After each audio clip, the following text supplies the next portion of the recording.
Hello, welcome everybody again.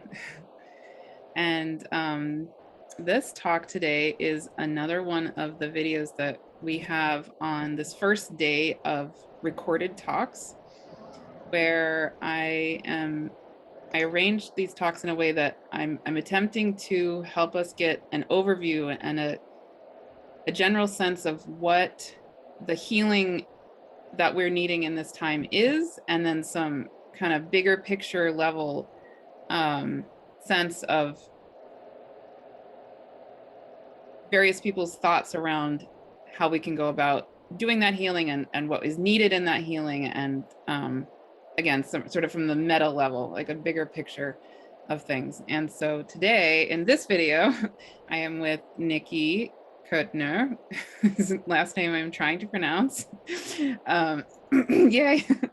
And I am so happy to have Nicki here because she is a therapist, licensed marriage and family therapist, and an expressive arts therapist. Am I getting that phrase correct? Yes. Okay, good. Among other things, I'm going to read her bio in a second, but Nicki is able to bridge this clinical world with a deep understanding of the needs of people with various gender identities and sexual orientations, and yeah, just can bring like a wealth of knowledge around what it means to work with shadow. And what specifically she's going to be speaking to is transmuting the shadow into light, which is a big theme that I think we're all collectively working with in this time, really actively trying to address the shadow and find our way through that in the best way we possibly can. So thank you so much, Nicki, for being here. And yeah, let me read your bio before we get started. So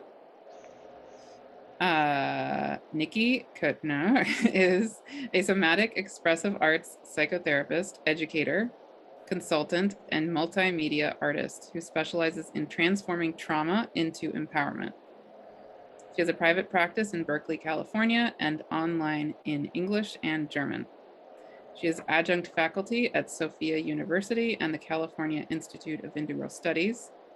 She was a past ECC and board advisor to the International Expressive Arts Therapy Association.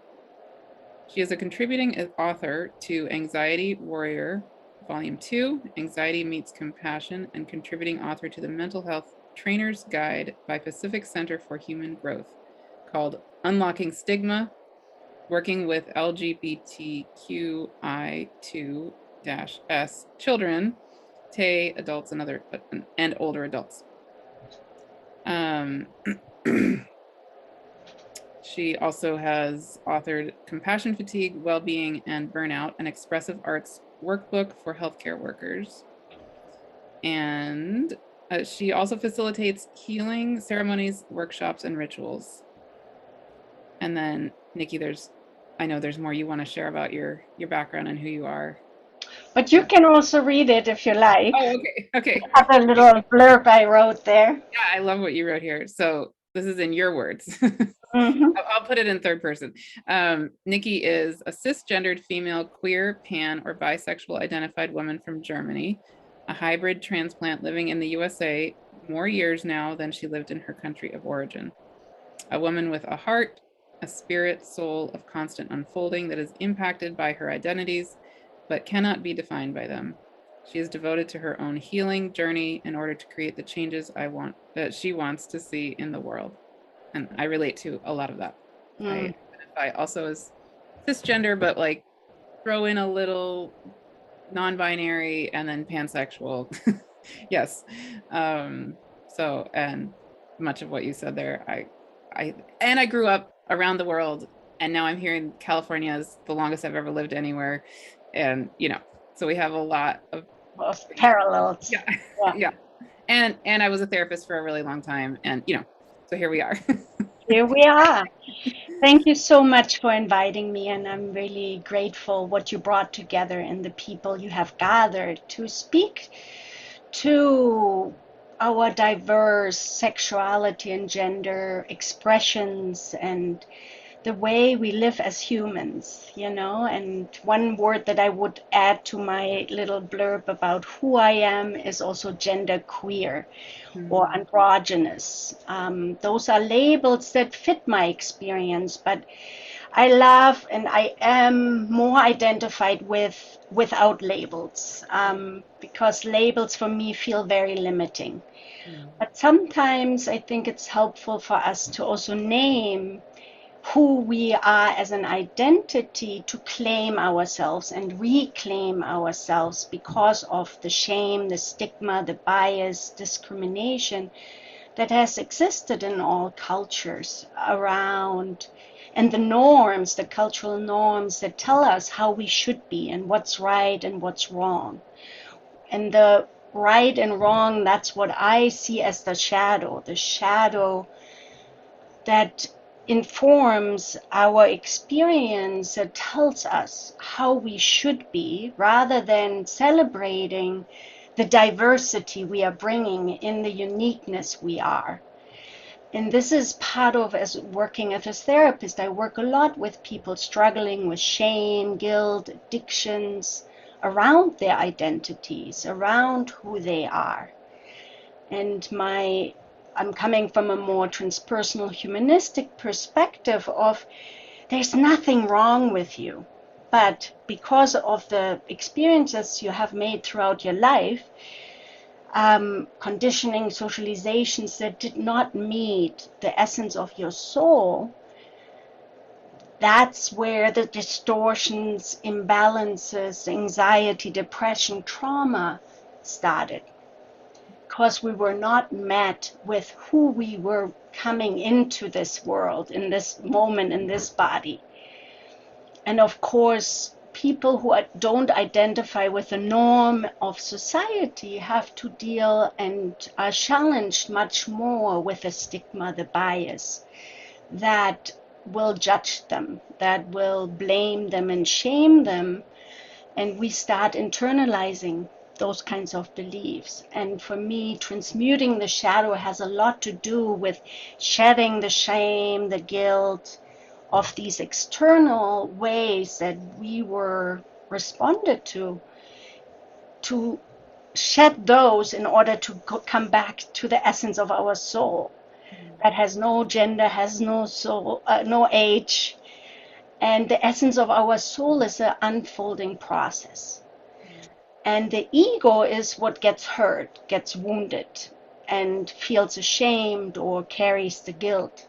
And that can be passed on throughout the generations. So really looking at what does it mean to really celebrate our diversity, feeling that gift of how we were uniquely born.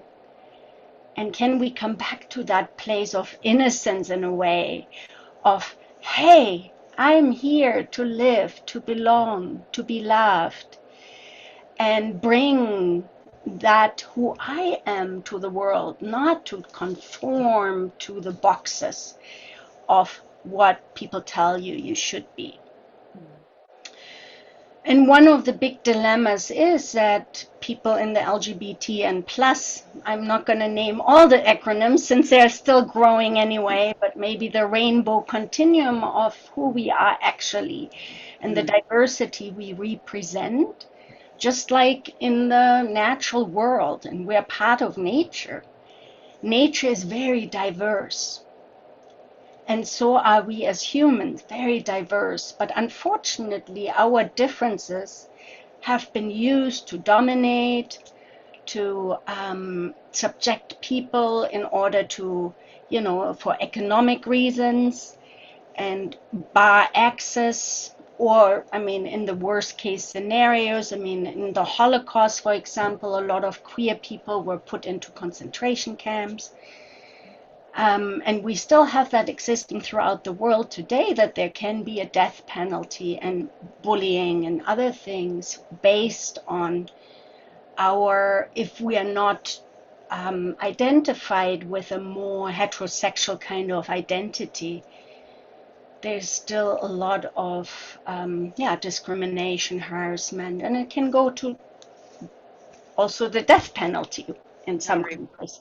The high suicide rate. Yes. Yeah, then the suicide rate, that, when we're carrying so much shame about who we are, leads us often to not wanting to live and contemplating. And the suicide rate amongst trans people is one of the highest. And there are others that have, definitely teens. It is shifting somewhat since we're opening up a new paradigm. We are culturally, at least also in this country, moving more towards the non-binary. But since it's a paradigm shift, what happens is also a lot of opposition and the discrimination continues. And in my work, what I definitely see is it takes time to unstrip all this cultural imprints and the imprints that make also families reject their children if they don't fit the norm. And there is often a generational clash where some kids who are born now in certain countries or certain places, they already feel much freer than some of us, for example. I'm in my 50s, and my reality was very different from what I see now. Some kids are luckily born into where there is more openness, but it's not across the board. It depends which race, which class, depends all of these other intersectionalities have also an impact on our experience. If we are people of color, or if we come from a lower socioeconomic status, all of those factors play a role in our experience and how we are met. And in my projects that I have done, one thing that's clear, the more we experience love and acceptance from an early age on, the more we will thrive, even with microaggressions or discrimination around us. Not that it won't impact us as all, but of course, when we're already born into a world where we're not really welcomed, then it's much harder to deal with these external judgments and external experiences or hate crimes that are happening. So what I would love to do right now is share a poem that came through me this past weekend when I was facilitating a retreat on expressive arts and eco-psychology, a trauma-informed one called Alchemy of the Elements with two of my friends. Sounds amazing. And also helping care providers to feel less compassion burnout, which is very common in our field. Yes, it is. Might have brought you to changing your not working as in the mental health field as you used to. Yep. Anyway, so I'm just going to read that poem and just see how you receive it, how it speaks to you. It might leave open a lot of questions. Poems are often not linear. They're touching upon the liminal. But for me, this poem is just basically providing that field of love. Because for me, in order to look at the shadow, it's helpful if we have that resource of love. This is also part of trauma-informed care.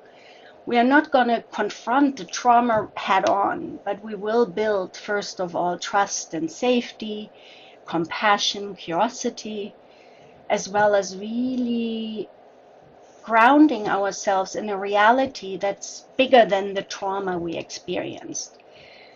And so for me, the poem, and then after that, I will do a grounding meditation to resource us, because sometimes when we look at the shadow, it can be overwhelming, it can be triggering, brings us out of our window of tolerance when we are, triggered, when we're confronted with someone challenging us or our identity, our understanding of ourselves.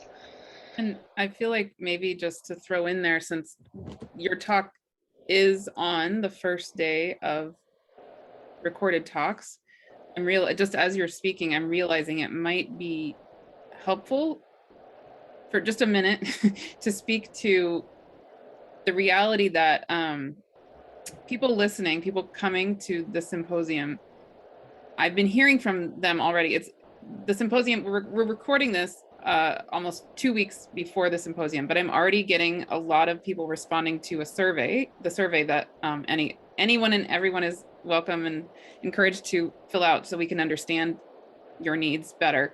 But what I'm already hearing from a lot of people is a huge amount of trauma going on around sexuality, gender identity, sexual orientation, not only for ourselves, but also I'm hearing a lot from parents of kids, kids who are trans, gender fluid, not something other than heterosexual.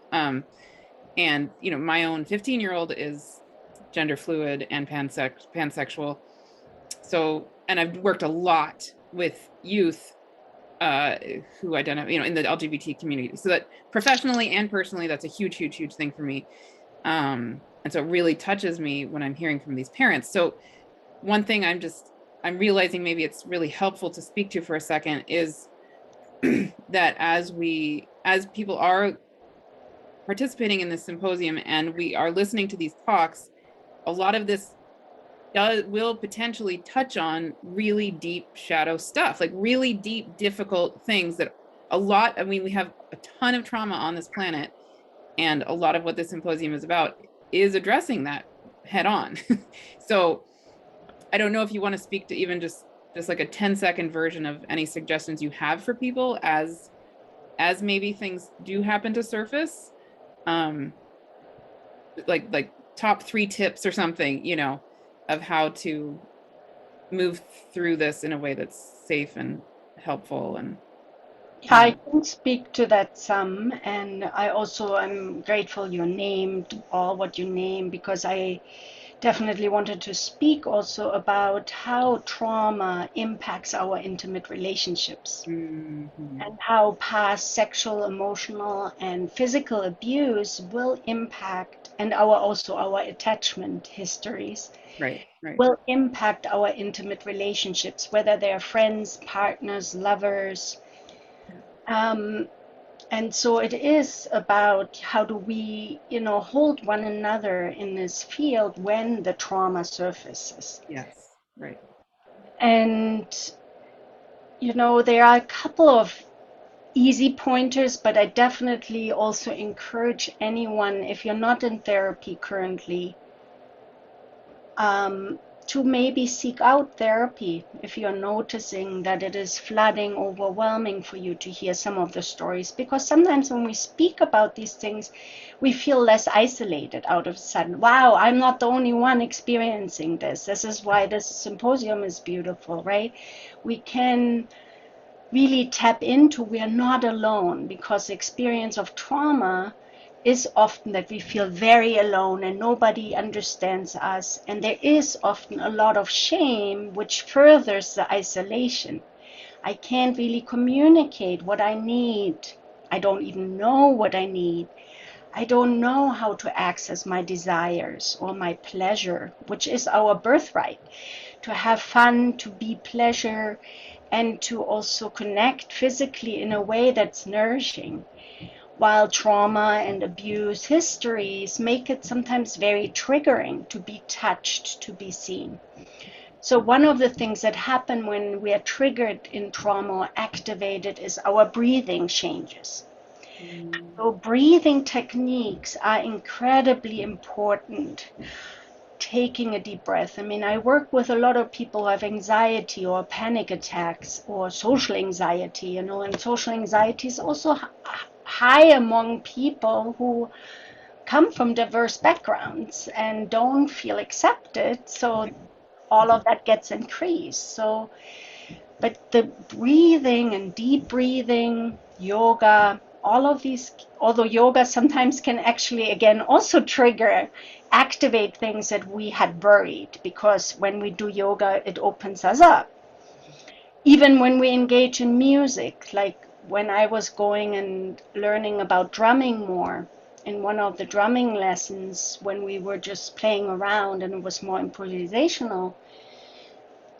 And we used both of our hands. The woman said, when you are drumming, your tears might come, other things might come forward, because out of a sudden, the hemispheres that are often broken when we are traumatized, the left and the right doesn't communicate with each other.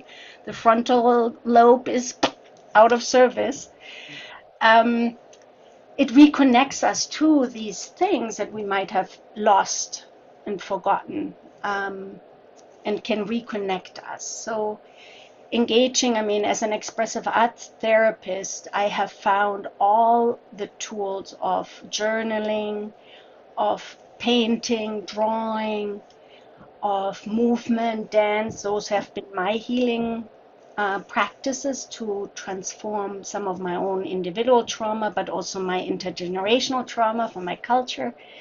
Have been through a practice called body tales and then authentic movement. So those kind of practices, well held in a circle of safety and support and trust. And that's the benefit of having a therapist, you know, somebody who builds a relationship with you, who is curious to understand you and your world without judgment. You know, that non-judgment is incredible. So, or being in nature, of course, is another really helpful regulation of our nervous system. You know, sitting at the trunk of a tree, going to the ocean, feeling the ocean, the wind, sitting in the sand. You know, if you have access to these areas, if you don't, use your imagination. Imagine to be a tree, to be a plant, to feel the ocean or the breeze, you know. And then anyone else who also has connections, spiritual guides, allies, you know, to invite those in. Anything that in my eyes represents this unconditional love. And for me, the Mother Earth is amazing, and you will hear that in the grounding meditation I will do as well.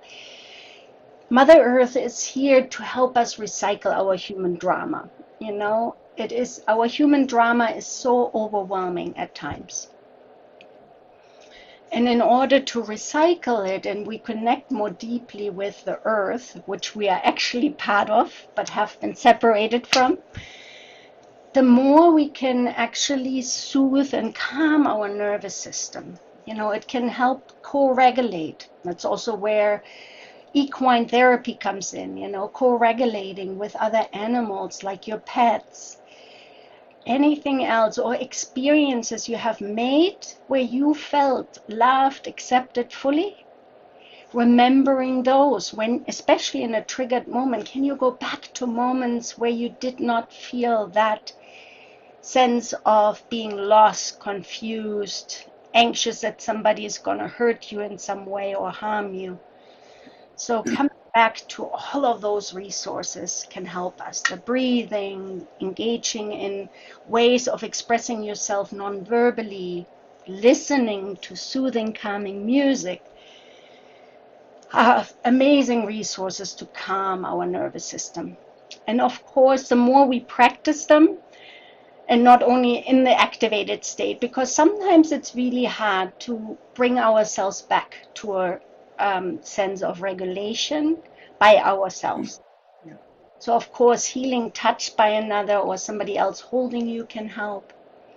Some of the somatic kind of interventions that are helpful that you can do by yourself is, for example, just doing this butterfly embrace, to holding yourself, to feeling more contained.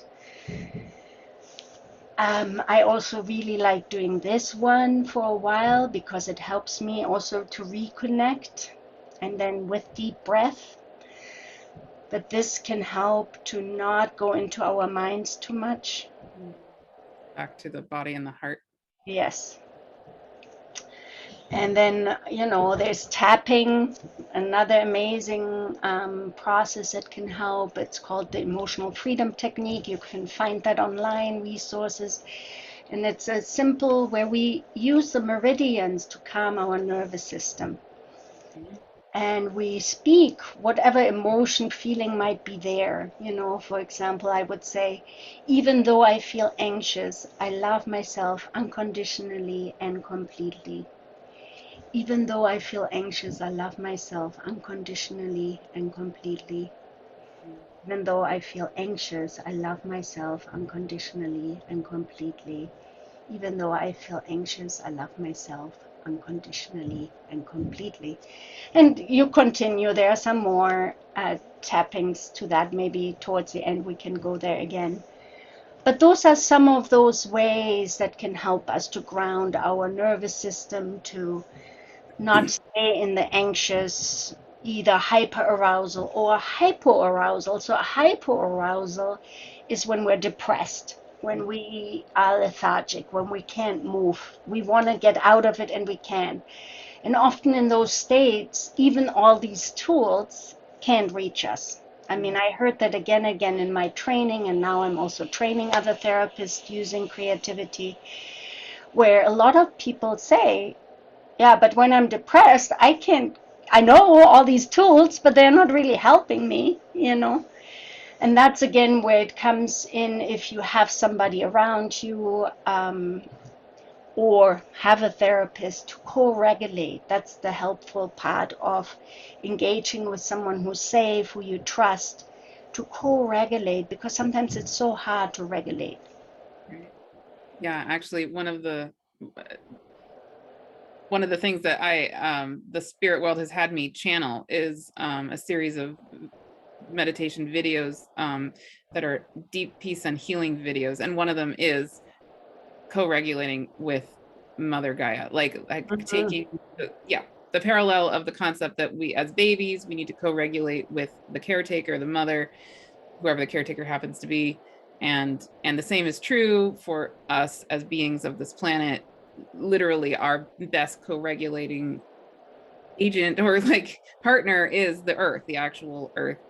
And so anyway, I love that you're bringing the mothering or the caretaker who holds us. I mean, yes, we come from a womb, but in the womb already we are picking up emotions of our mothers, or if you identified as trans and give birth, of course we're also naming you in that term mother. But so in the womb we're connected with sound frequencies and color. So having them also later in our life, and it's not about whether or not you can draw or you're an artist. It's really more about the process of it, of expressing yourself in ways that are beyond the mind, which is our words, and we can often get stuck there. So to bring our whole self back, all of our senses, engaging in those kind of ways helps us not to just get stuck in the mind, in the concepts, in the theories that hurt us already anyway, right? That tell us we're not enough, we're too much, whatever else the mind tells us. That's really separate from our deeper soul being and soul understanding, and when we're connected to that larger force. But the importance, we already pick up our stresses also from our mothers in particular, or whoever our caregivers are or who hold us. We will feel their anxiety, their depression. Yep. I mean, the whole research around postpartum depression, what an impact it has if the early bonding and mirroring can't happen. That already will limit our capacity to connect, to be intimate with others. Exactly. Yep. So those early experiences can be repaired through other experiences we make throughout our life. So it's not hopeless or helpless totally, but it does require some work often. And undigested trauma, like in my experience, for example, my parents who grew up as children during Second World War and couldn't really process their war trauma because of the guilt also that we as Germans carried. Right. That undigested war trauma was trickled down to the next generation, to us, the intergenerational trauma we're also carrying. And so the early experiences we already have, and when they're not there, it's really hard, but can be reestablished into balance by these practices that we named. Yeah, I just want to name one other thing. I think I'm realizing I will make like an intro video for the whole symposium, because there's some certain basic things I'm realizing I need to say, but I'll name one of them here while we're talking about the trauma and the shadow that may surface for people, which is, again, the bulk of 20 years I spent as a therapist working with extreme trauma and child abuse and child welfare services and all of that kind of stuff. So I'm coming from that, like similar to you, like a huge background in the trauma work. And one of the big misconceptions I see with people with regard to trauma is that there's this idea that we should go all in and just go for it. And that is not the case. Do not do that, right? Yeah.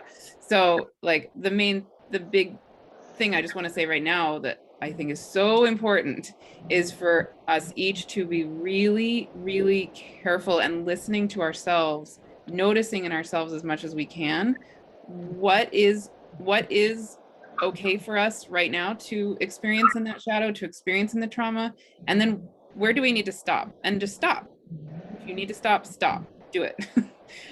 Because going deep fast can actually be dangerous, and it can cause all kinds of things that we don't want. So yeah, just really, really, being gentle and going slowly and going with what feels exactly in line with you and your needs in this moment, which might be different in 5 minutes or might be different in a week. But yeah, really honoring the process, that it is often a very slow and non-linear, circular or spiral kind of. It's do not think that going for the jugular is the right way, because it's not. Virtually never. Yeah, I'm grateful you're naming that, this pacing, listening deeply inside what our bodies tell us when I start getting overwhelmed. Maybe I cannot listen to this right now, so I'm going to turn it off and see what I need in that moment. If I know that, sometimes it's hard to know. Yeah. And then at the same time, what you're also saying, really not, because it can be re-traumatizing basically when we are going too much into just the story or the experience of it, if we do not have the proper holding and supportive environment around it, And this is, I think, also the Renaissance, where more and more people are looking for plant medicines or other ways of finding healing, because those medicines can help us to feel that love that we are disconnected from much more easily than sometimes verbal therapy can do, because verbal therapy is very cognitive, and we're staying in the cognitive, while trauma impacts our whole being and we actually shut down the cognition. So yeah, the attempt is to come back to the cognition, but sometimes we just can't. So that's where I love somatic therapy and other kinds of forms of therapy for trauma, because we can access other realms of our being and not just the cognition. While cognition is, of course, also a tool and can be helpful. It's like the mind is not a bad thing, but if we get stuck there, it's bad. But the mind can also help us, right? The mind can help us to understand and conceptualize our experience, especially when it has been overwhelming. Right. And making meaning is such an important part in trauma. I mean, there's so many ways that making meaning, or, making art, helps us to continue living. When we lose meaning, that's when we contemplate suicide. That's when we lose our connection to ourselves and others. And trauma is a big disconnection from ourselves and others at the same time. Yeah. So, but finding our meaning, that's true for each of us, that is essential actually in working with the trauma. And I do also want to name resiliency, Oh yeah. because trauma is not all bad, and shadow is not all bad. In a way, we cannot even feel, or although I hated saying that in the beginning, but I'm realizing more and more it's true. Actually, I can't fully feel my light without knowing about the shadow. Mm. And as you also said, it recycles and cycles, like our grief. Grief is also something that's not just like done and I should be over with it. No, it can come back in waves. So it's, but the resiliency that we also have as a human spirit, Mhm. and that trauma actually, and it has shown that people who have PTSD is because they also already didn't have a strong resource beforehand. And Mm. that's often where the PTSD developed, although PTSD often more connected to war trauma, but now it's used more globally, also connected to racism and other isms. But the experience, what is trauma for one person might not be a trauma for another person. And they have shown that, kids, let's say, were stuck in a school bus and it toppled over, and the kids who found a way to get out or some action, they were not traumatized by the event as the kids that couldn't get out. Mhm. Mhm. So how an experience impacts us or becomes trauma has a lot to do also what we bring to it. But if we're already compromised from early attachment wounds, from being exposed to drugs and other things in the womb of our parents or whatever it might be, of course we already come with a set of cards that makes it much harder to deal with the trauma we are meeting in the world. The cultural trauma we all experience, and we are just coming out of a pandemic that has impacted us all. So yeah, there's so much I to know. talk about, and We could have many, many conversations. that's true. Thank Yes. you for indulging me on that. That just, yeah, it clicked for me suddenly that those things needed to be said. But And anyway. then because you were talking about parents or caregivers, and I think sometimes parents, deal with, I'm not good enough for my kids, or I struggle with that. And I want to really also emphasize the good enough parent. Yes, yes, yes. And I will re-emphasize that because again, the primary thing I did for 20 years was working with parents, either biological parents or foster parents or adoptive parents. And I am not kidding you. The one thing I would say over and over again, you're doing great. They would say, what do I do about blah, blah, blah, blah, blah, blah? You're doing great already. You're doing great. Here are maybe a few pointers, but really the point is you love your child. You're there, you exist. You got it. Yes. And I would include play. Oh, Play play. There with you go. Play, play play. with your children Yeah. and Yeah. enjoying the world of your children. I mean, Yes. Yes. looking through the eyes of the children, we can see so much and treat them as human beings Mm. and not as somebody to talk down to. While, of course, you're there to protect them and make sure they're safe.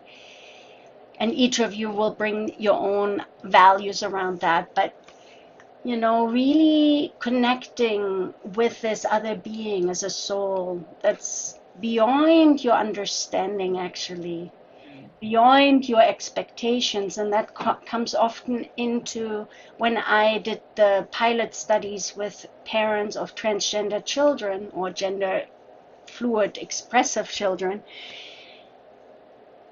One of the things that I heard over and over again in that project was the mourning the parents had to do Mm. when what they thought was a particular gender of their child or sex of their child that shifted and changed. So they had to go through their own adjustment. And that's where I also want to bring in that compassion for the intergenerational difficulties.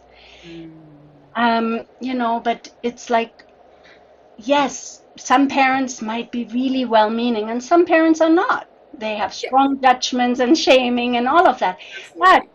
at the same time, I think parents are well-meaning and want to love their child, but sometimes because of their own trauma and unprocessed trauma, they can't. But then also the compassion, how it takes adjustment to getting used to the identities of your children that might be out of what you know based on your own upbringing and cultural imprinting. And that it does take, some parents are ready to go and do it from the beginning, and some parents have to learn, have to adjust, and it will take them forever, depending how strong that cultural imprint is of how they were coded and programmed in a sense. So it is an adjustment also. And sometimes it's so easy to go into hating parents or judging parents for what they do to their children. But for me, it's really important also to continue the compassion while we are addressing the impact these behaviors have. Well, and I think of it like the Russian dolls that are stacked in each other. It's like anything we feel about ourselves as the parent is passed to our child, actually. So that's the number one thing I would really try to emphasize with parents and myself, is really be gentle and love yourself. Like really, I pretty much guarantee you're doing a good enough job. It's even in all the work I did with Child Protective Services, with however many thousands of parents and children I worked with, I can name maybe on one hand the number of parents who I would say actually didn't care about their child and wasn't doing their best. Even all the parents who were messing up, they were absolutely messing up, but they deeply loved their children. And, it was incredibly rare to find like an actual sociopathic bad parent. That pretty much never happened. Yes. For years and years and years and years, I did that stuff, So, right. So, yeah, and I think what I'd like to add to all that, what you're naming, which is beautiful, is also it's a healing journey. yeah. Being a parent is also a healing journey, because sometimes we heal our own childhood wounds in our relationship to our children. And most parents have the intention, I'm not going to be like my mom, my dad, whoever. And of course, we will be like them at times. Yeah. And we will regret some of the things we say or come out of us. But again, also that idea of repair, that's so essential also in therapy, is like, if you yell at your kids, if you hit them or do anything that you regret or feel ashamed about, there is a way to repair. It's not that we expect you to always hold your composure, not be stressed. I mean, most of us, especially in intimate relationships, in family relations, get triggered in some form or shape. Yeah. And sometimes we can't, yeah, exactly. Sometimes we can't help it. We speak in ways we regret later. We act in ways we don't like. But to understand that, not to go into the shame and collapse, but actually, can we repair? And, can I go back to my child and say, hey, I'm really sorry the way I spoke to you, and this needed to be done, or whatever it is, right? So yeah, continuing that cycle of like, yes, we will make mistakes. Yes, we will not be perfect. And let's drop some of the perfectionism, right? We cannot. Don't be overprotective of your children. That your children bring something into this world already that they carry. Yeah. And it's not all up to you. And I love the Khalil Gibran poem that you might know, but your children are not your children. Mm-hmm. They're the messengers from the beyond. So they have a soul of their own. And they will flower and blossom, as you named so lovely. Like, if you love them, if you can be as present as you can be. And I know a lot of parents are overwhelmed, also, especially during the pandemic, juggling work and everything, So, but as much as you can just do your best, and then laugh about yourself too. Don't take yourself too serious. And it's also another point I love to make with parents in particular. It's okay for your kid to see you cry. It's not wrong. You don't want to overwhelm your kid with your emotions and your upsets that you go to your partner or you go to your therapist or wherever you can find healing around that. You don't want to overwhelm a little kid. They're already so attuned to you and they want you to be well, so they will. And you as parents or whoever is parent, the children come to you even when they see you a little upset. They're very attuned. So, but to also make emotions okay, make feelings okay. So we cannot continue the cycle of suppressing our feelings that lead to depression or anxiety, you know. So really allowing an emotional intelligence. And emotions are, the more we can allow them, the more they can move through us. That's why they're called emotions, energy in motion. Mm-hmm. The more we fight them, resist our feeling, our emotions, the bigger they become. And can end up in addictions and abuse and all kinds of ways. Yeah. And there's also nothing wrong with anger. I just want to put a word for anger because it often gets a bad rap. But anger turns into violence when it is actually suppressed. Right. So, and I had, in my own healing journey, I had to learn it's okay to be angry, because I often was like, because I saw some violent behavior, I was like, I don't want to be like that, But the anger itself helps us to establish our boundaries, can help us to feel ourselves. And it helps us also when something is too much. So I see anger as a limit setter. And the way is, how do we communicate our anger, in ways that are not harmful? But can I find the wisdom of that anger to communicate? Actually, my anger is telling me that a need of mine is not met. Like my need for belonging, my need to be understood, my need to be loved, my need to be respected, my need to contribute to society. That's often where the anger or the rage can come from, right? Besides feeling abandonment or rejection. But that anger piece is also, I love the word courage. And cœur in French means the heart. So it's the rage of our heart. It shows us what really matters to us. It's the same with grief. Grief is the price we pay for love. And courage is speaking up from our place of our heart, speaking up for the things that matter to us. Anyway. Back to your original point here. I love how it flows and how it's going. And I am going to share my poem, and then I'm going to the grounded meditation, and we'll see how much more time there is for other things. Yes. Thank you. Yes, sounds great. Okay. Love that is beyond words cannot be captured. It simply is. Often broken and misunderstood, left alone and feared. It wants longevity and belonging. Where once there was holding, now there is expansion. Yet the movement was first through tethered tears and torn fabrics. Looking for a new costume to wear, the old one is outworn. Do I really want to return? The expansion that happens that is beyond understanding brings me to this edge that is familiar and yet unfamiliar.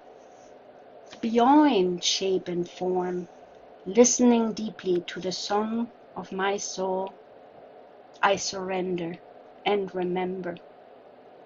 I remember to be tender and surrender to what is, loving myself as I am. And I invite you to breathe into that and maybe even repeat back to yourself, I love myself as I am. beyond shape and form, and maybe even including your shape and form and your identities. But also knowing that you're always more than your identities, that you're here to live, to experience this life in your body as it is right now. There is no need to fix or change anything. But you are meant to be here right now. Otherwise, your heart wouldn't be beating and your breath wouldn't be breathing you. And you are a gift to the world, just as you are. So continuing, finding ways of really resourcing and sourcing with experiences of love, unconditional love, so that we can then clear out, cleanse out the shadow, the shame that we carry from all those ways we have been blamed, humiliated, discriminated. We are clearing that out. We are not going to continue identifying with those beliefs that we accumulated through all the stuff that was thrown at us in subtle and not so subtle ways. So it's a continuous journey of being with those cycles of what we are carrying that doesn't serve our higher purpose, our higher self, our essence, the essence of our soul, that is here to love, to have fun, to have joy, to experience pleasure, to be in the intimacy. Intimacy, I love that definition also. Into me you see. Oh, wow. I love And that. how can we share with one another and shed the fears the judgments come from? Shed that fear of, will you love me if I tell you this? Can I overcome that fear of not being loved even when I tell you of all the ways I messed up, all the ways I'm hurting, all the ways I have scars and bruises on my body? Oh, wow. Can we continue living in that field together where we do not have to crumble in the shame of I'm not enough or I'm too much, And the more we're opening up with our vulnerability, and it's also good to be discerning, because some people won't receive you and you do not want to continue the hurt. So if you are with someone who will be angry at you or shame you when you are in your vulnerability, it's best to stay away from that. So sometimes some people had to cut off their families because of the repeated injuries they experienced by being shamed and not accepted for who they are. And the best resource they had was to cut off the family. Sometimes you were cut off, but some people need that in order to experience themselves more fully, because it was a repeated assault on their psyche of dealing with that shaming and the blaming and the judgments, and sometimes that's the best resource you have. And hopefully you don't have to have it, but sometimes that's what we need to do, walk away. Okay. That was so touching. On a personal level. Beautiful. Thank you. And then now I'm going to do a little grounded meditation, and then we're almost, I think, also with our time. We can see what else we might want to wrap it up with. I'm going to do the little guided meditation. So I invite you to just find a comfortable seat or even lay down on the ground, and just feeling into your breath, your heartbeat as it is, and feeling the feet on the ground. I'm going to speak to that a little more in a second, but just finding a comfortable place and taking a deep breath in and exhale. Deep breath in and exhale. Deep breath in And exhale.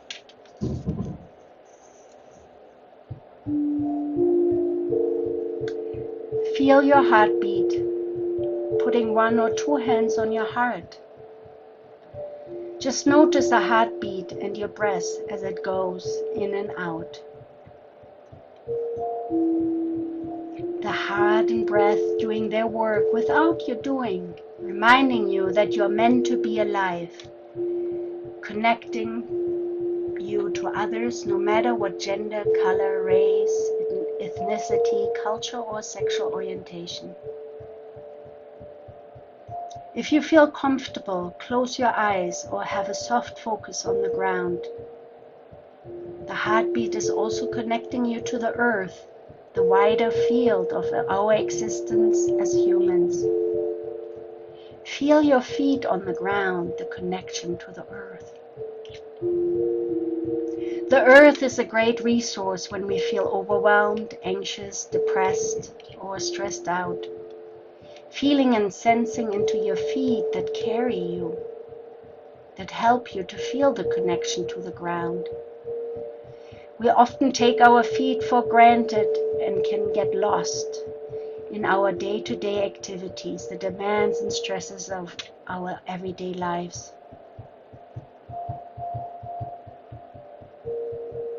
Feeling the connection to the ground, feeling our feet firmly grounded can help us to refocus and receive the energy that comes from below. I invite you to be in touch with the people or other beings such as pets, animals, spirit guides, and allies, or landscapes in your life that you love and who love you unconditionally. Grounding yourself with that energy of being unconditionally loved.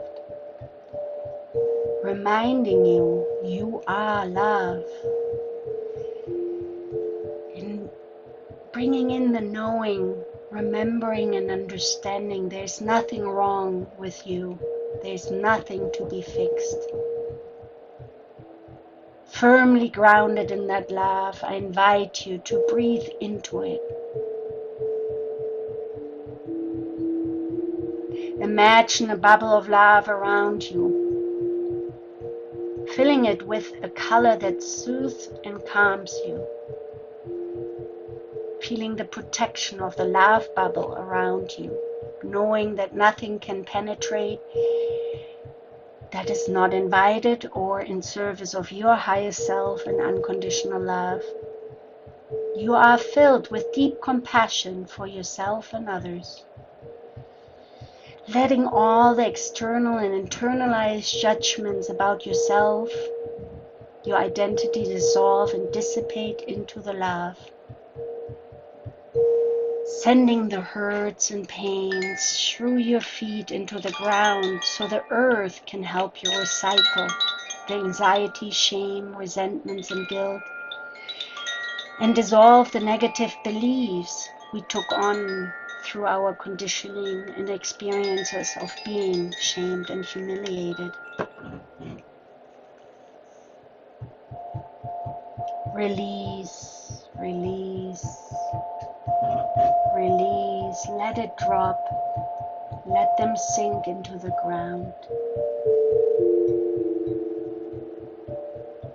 I now invite you to think of encounters that have hurt you and challenged your identity, while being in touch with the field of unconditional love protecting you. Feeling the connection to your inner core in connection with divine love. What is it you might want to say to yourself that is loving, repairing the hurt? And what do you need to release so that the judgments and fears that came towards you from another do not become beliefs you hold about yourself? Feeling the support of all your loving allies, releasing the negativity, releasing those external judgments and fears that have become internalized. What loving message comes through you right now that you would like to speak to the places in you that got hurt, harmed, challenged?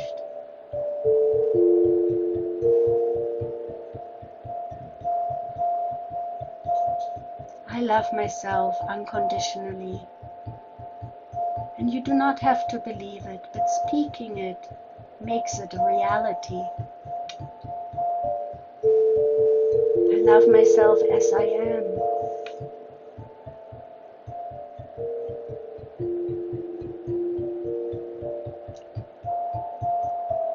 I love the fragments and brokenness that I experience, and yet I know it won't identify who I am. I'm bringing healing energy to those places in me that are broken, that feel fragmented.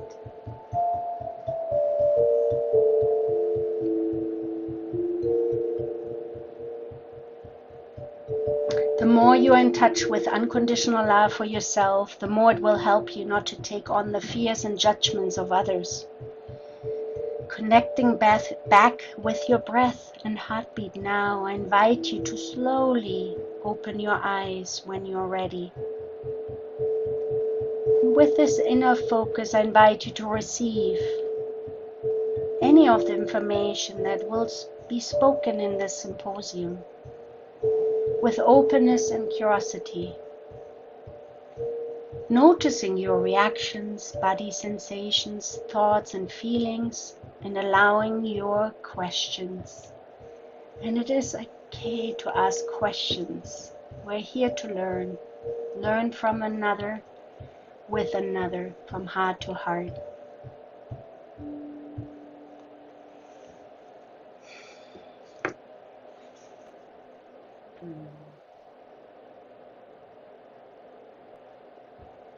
Thank you so much. That was amazing, beautiful. Yeah, welcome back. And this is actually another tool that I have found helpful, and it doesn't work for everyone, is self-affirmations. You know, they're also beautiful guided meditations that can reaffirm the things that we have a hard time believing at times. It's hard for people to love and accept themselves. It's a journey to come to that place. And at times in the healing spiral, you know, you will meet certain things again and again and again, you know. And for me, going through several breakups, some of them really painful because I wanted the relationship to continue, they have helped me to find, going through the mud and the pain and the rawness of my anger, my sadness, my sobbing, and also grieving old other hurts that weren't necessarily part of that relationship.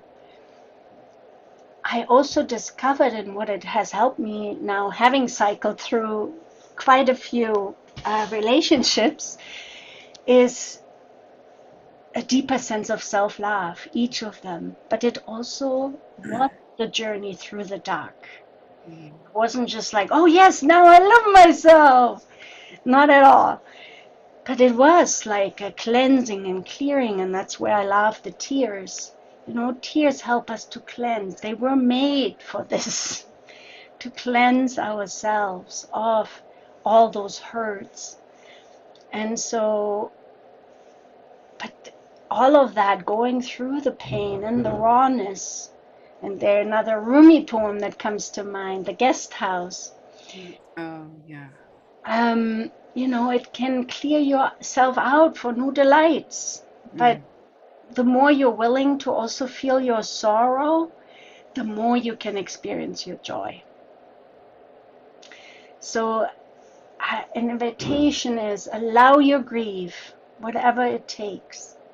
Find your allies, the people who love you unconditionally, the beings, the planet that loves you unconditionally already. Unless you heard it, of course, no, just joking. But yeah, continue that, you know. And I think this is a good, I mean, I wanted to go into more of my personal journey of being a bisexual person, also, but maybe that's another talk at another time, but some of what, in my experience as a identified as pansexual, bisexual, is the invisibility we often experience, right? The experience of being shamed by the LGBT community as well as the straight community. And there are a lot of myth about bisexual, pansexual people, but the invisibility comes also. Let's say I'm a monogamous person and I date a man, I'm seen as heterosexual. If I date a woman, I'm seen as lesbian. I mean, just to name some few of the invisibility around how we continue the hurt and prejudices against one another. And but I think this is a good place to stop, unless you have something else to say, and then maybe towards the end either I can share the resources, maybe name them, and then also play the song. But Yeah, maybe definitely. you want to say something that I'll say a couple things. another thing. Yeah, definitely the song, definitely, and definitely the resources, all of it. I'll just say yes, of course, with the bisexuality, pansexuality, of course, I also have experienced those things, and I echo what you're saying. Thank you for saying that, all of that. Just with regard to that meditation, though, I'll just say what I was feeling, because I think it's relevant on lots of levels. When I was feeling the reminder of my self-love kind of containing everything, including anything I'm shamed about or the shadow stuff that might be there for me. I mean, I've done this work so many times, right? But even just now in there, I was just feeling, right, little things that are currently alive for me, little things even. But I'm noticing in my body, in my energetic body, like a tension, a holding around certain things that isn't allowing me to relax into the full wholeness that I am, and the full love that I am, and the full love that I have for myself. And I'm just sort of, I'm noticing that, observing myself, and a little bit laughing at myself, but also a little bit confused and a little sad that that's still there. It's like, come on, really? And what I would love to offer there, because I definitely can identify with that, but it's compassion, right? Yeah. When we notice those tensions, contractions, or density inside of ourselves, if we heard that, it's like a crying baby. What does a crying baby need? It needs attention, it needs holding. So when we are in touch with shame, with the pain we feel in our bodies, to send love, breath, compassion, and and I love the acronym of PAIN, standing for Pay Attention Inward Now. Oh, wow. It's the pain in our bodies calls our attention. And I have done a lot of like somatic inquiry with my clients and myself too, where we focus on those areas and we listen. It's also a technique out of focusing, but it's you listen to those places and ask them, what are you here to tell me? What is your wisdom? How can you help me to understand what I need? And sometimes just slowing down and giving that attention, they shift. I mean, I have seen it shift, and then it's moving there, and then it's moving there. But the more, that's part of the release work in trauma. It's like we're releasing. And release also means sometimes we contract more. But it's nothing to be feared or hated. It's like, okay, let's go deeper then. There's something else when I feel that tension and where I think they clip my wings, I often feel that point. Or my neck when I'm on the computer all day long or whatever. Or when I think too much, it's neck pain is often has a lot to do with thinking too much and being too much in our mind. So how can I come back to my body? And that was a major part in my own healing journey, and also carrying the intergenerational trauma I named earlier. And coming from a culture that's fairly intellectual, although we do have heart as Germans too. I want to put that out there. But I realized looking also at my relatives, there's so much trauma stored in the body, and there's also so much wisdom.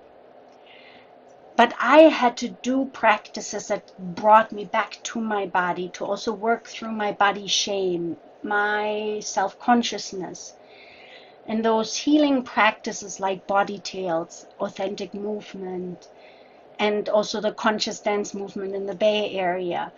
Those practices have continued to help me to be with all the upsets. And it's also, we are not only carrying our own trauma, we also carry the collective trauma. And we just have gone and are still in a big period where there's a lot of fear. There's a lot of control that's happening. That's outside of us. And so I find just continue engaging in practices that help us to honor the wisdom of our body, that help us to come back to the breath, to the heartbeat.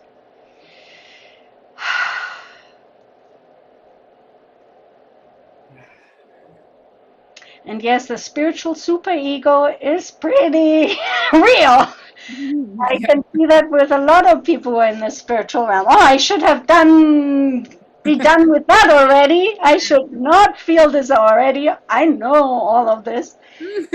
Whatever, right? We meet what we ever meet in the moment to moment, and there's no perfection. It's about being with what is and listening. And then, of course, I also want to name laughter, because laughter is a way of helping us to increase our endorphins, helps us to move the toxic, dense energy in our bodies. It really, laughter yoga or fake laughter or watching a comedy or whatever helps you laugh. Laughing, laugh. When I say laugh with my German accent, sometimes people don't know if I'm talking about laugh or anyway. So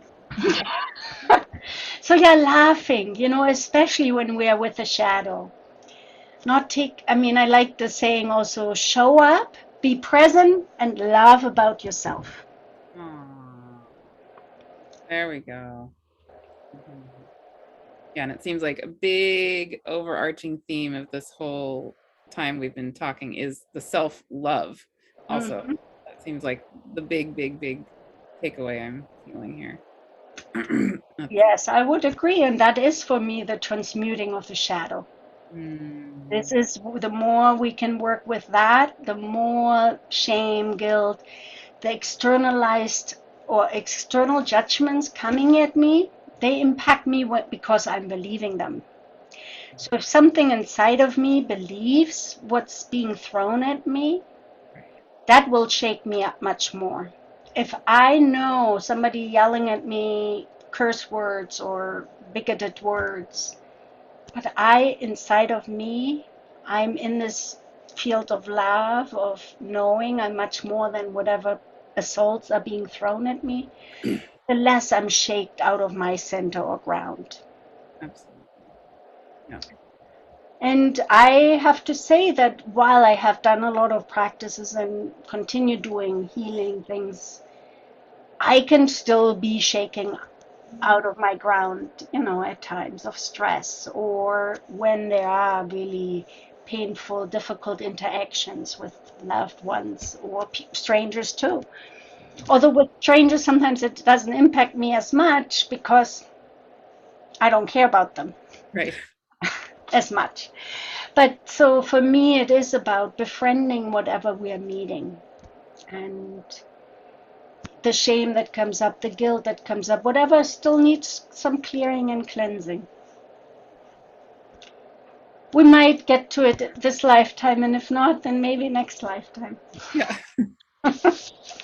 And our soul has already got it. So it's like, Yeah. yeah.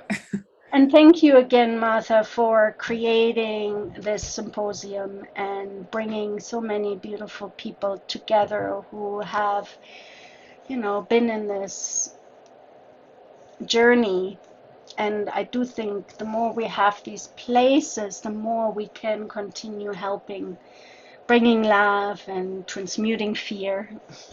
Yeah. And Well, that's, I think, what our planet needs, we need as humans. thank you. I'm so glad that you are a part of it, and I'm so glad you are here to share your wisdom. Um, I know you're going to share some resources, and I know you're going to share an amazingly beautiful song. But I also want to ask you to share about yourself, what you offer, what people can reach out to you. Um, I know you have a pretty full practice, I think, but uh, let us tell us anything you want to say. Yeah, the way I live my life, it always changes. Okay, okay, yeah, yeah, I mean, we just facilitated this beautiful retreat. We hope we will offer more in the future. They're not yet currently planned, but we hopefully in the fall we can offer another one. This is a way of getting in touch with your soul through the arts, through the nature, and really listening deeply inside of you. And retreating, rejuvenating, and we had a lot of care providers also who were burned out. So, but it's for anyone. But as I said, the offerings are not clear yet, but you can look at my website, or if you want on the mailing list, I can send them out when they offer. And then, yeah, my practice is fairly full, and I'm actually taking a break in the summer because I believe in the breaks as essential in order to do the work I'm doing. yes, But starting in August, I probably have more openings again. great. So that's one way also working with me. And I might be offering other groups as well. I might be offering, for those of you who are care providers, a Somatic Expressive Arts consultation group where you can learn also the tools of expressive arts to integrate them into your practice. So those are my amorphous offerings, and to be announced what unfolds, because I try to listen to my soul to see what's most needed, what wants to come through. Well, and I'll just say one thing that's coming to me, and I don't, maybe you have done this in the past, or maybe you already know you do or don't want to do this, but I am hearing from parents who are saying, parents of kids who are somewhere in the queer spectrum of things, saying, I don't have almost anyone I can talk to about any of this, especially in a spiritually based way. Um, so maybe, I mean, there are lots of, uh, like support groups out there for parents of queer identified kids, I would assume. I certainly know about some, but I think the key for some of the people coming to this symposium is that they are deeply spiritual people as well, and so they're craving a way to address these needs around gender identity and sexual orientation in a way that incorporates their spiritual identities too, and their spiritual experiences and values. So just throwing that out there, if that sparks your interest in any way. Yeah, I mean, that was similar when we did the project. We did pilot studies. We talked to parents, we talked to children and other people when we did the manual for the mental health providers on unlocking the stigma. So yeah, I like your idea, and also the need that has been expressed by parents wanting a spiritual lens or being in their own spiritual values while addressing maybe the challenges and other questions that come up, also encountering their parents probably, and religion can play a role that makes it challenging at times to talk with others. But that support, came through in our project as well. That support is needed for those groups. In the Bay Area, I know there are some parent groups. I mean, I have known some parents of transgender children in particular who have had their own support groups. And maybe as a result of our symposium, we can talk about forming something too. Yeah, There's yeah. a particular, and if my schedule allows, I'm totally open to looking into that, because I love working with parents. While I haven't been a biological parent, I have helped raise children in various forms, but and I work with the inner child a lot. Yeah, yeah. But yeah, I love working with parents and caretakers, and so yeah. I would encourage anyone listening who does feel a need, not only in response to this talk, but just in general. What I'm loving is that it seems like there are a lot of untapped needs coming through in people's responses to the symposium, because I don't think there's a whole lot of forums like this. And so I really encourage anybody who wants to share a need, please to do that. Either here, you can comment on this video, you can submit a question on the Google form that I have linked to every page of this, every day of this symposium. There's a link to that form. So you can comment there, or email me directly, or email Nicki directly, or whatever, email any of the, contact the speakers directly. But I think all of these needs are very, very legitimate and are true needs. So I would love to help support getting those needs met. The social worker in me wants to connect everyone, do your case management. Yay. Yeah, exactly. No, I love that too. And I think the Facebook group will be a great way of also connecting people with one another. You could even have a peer-run parent group too. But yeah, I'm definitely open to consider if there is a desire for people to connect in that way. Starting in the fall, starting in like September, August, not before that. I'm going to take the summer a little bit for my own rejuvenation. Yeah. Wonderful.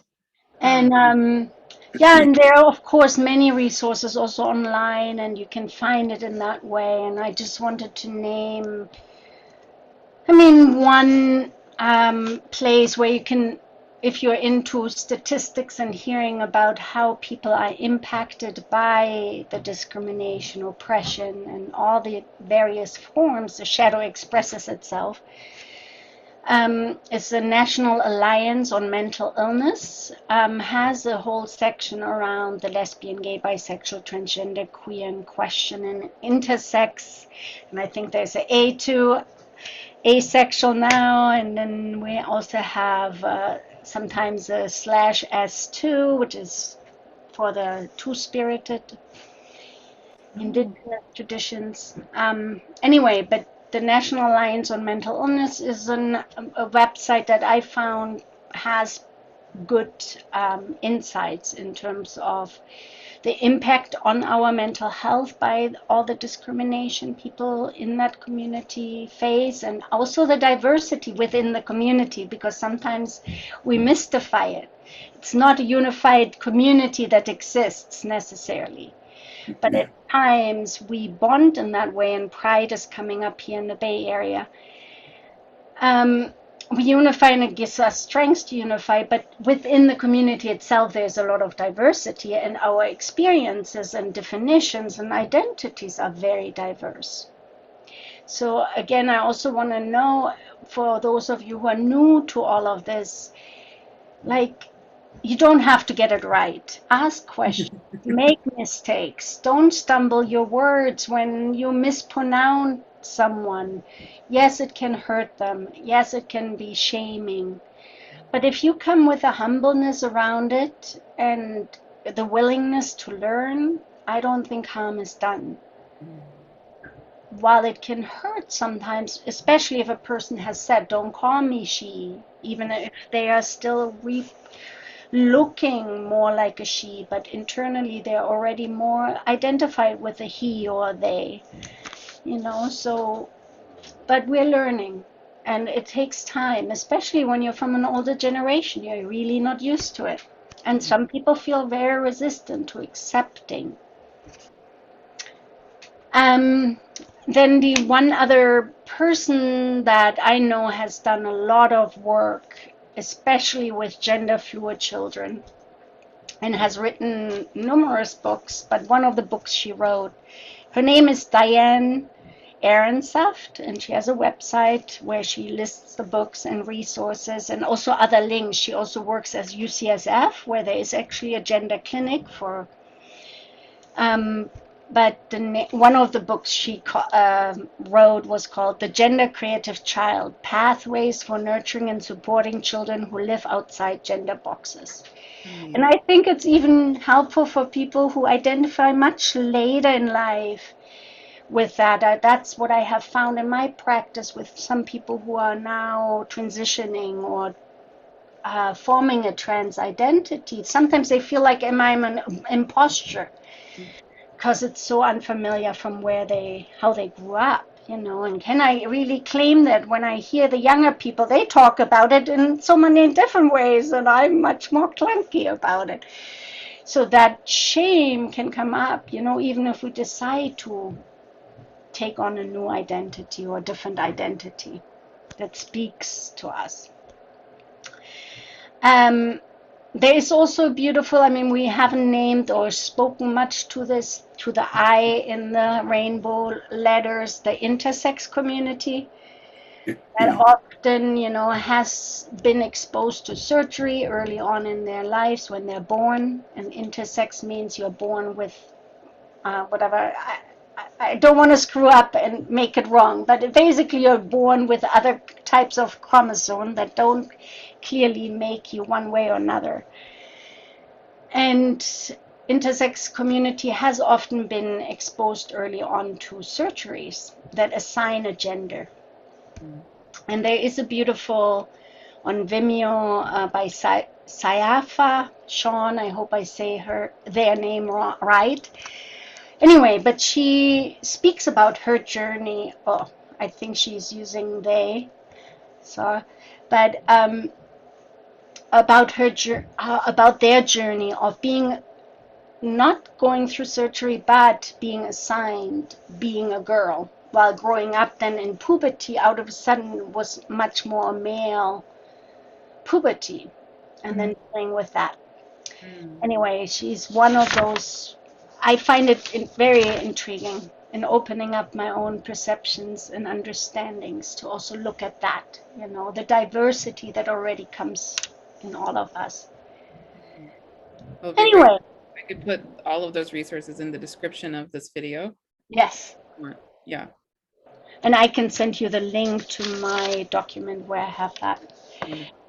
All right, so maybe we end with the song, and again, just feel comfortable, take a breath. You might even want to shake your hands if you feel any tension, or move. Movement is always good, for me at least, not for everyone. But I remind myself to stretch. Just seeing the song is not something I sing, and I love singing, but I'm not a good singer. But you might want to sing along in your homes, or just receive it. Just receive it. And the song I'm playing is by Shaina No, and I usually screw up names, so if I do, I'm very sorry for that. And it's called How Could Anyone Ever Tell You? And let's see now, technology-wise. Share.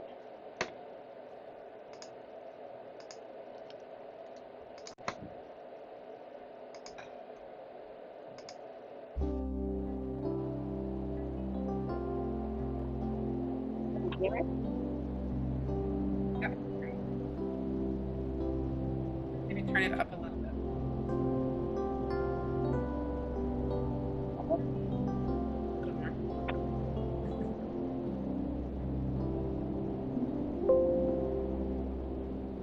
How could anyone ever tell you you were anything less than beautiful? How could anyone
Yep.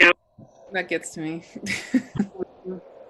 Yeah. I feel like I need a minute. I feel like that just sums up the whole point of the symposium.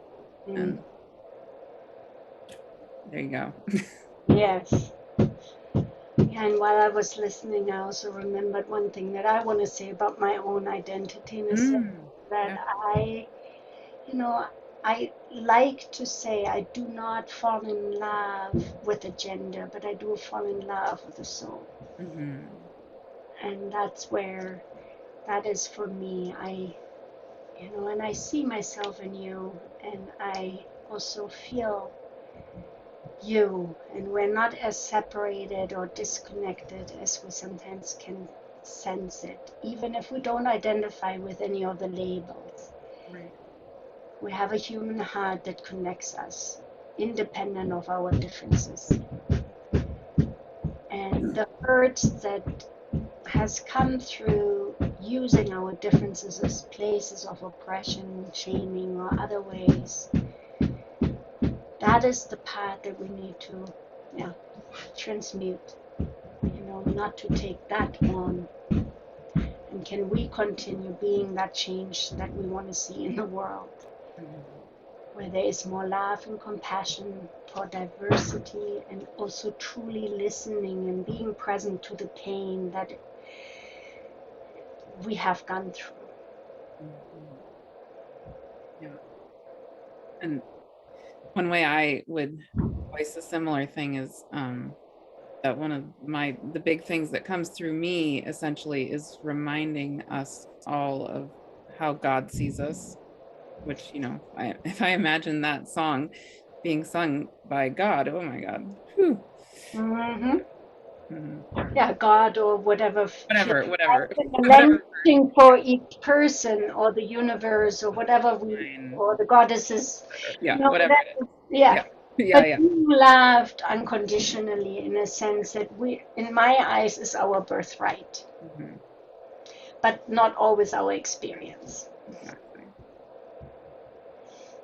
Thank you so much, Martha. And I'm looking forward to more. And absolutely. And I hope people got something out of this. And sending much love to everyone. All right. Bye.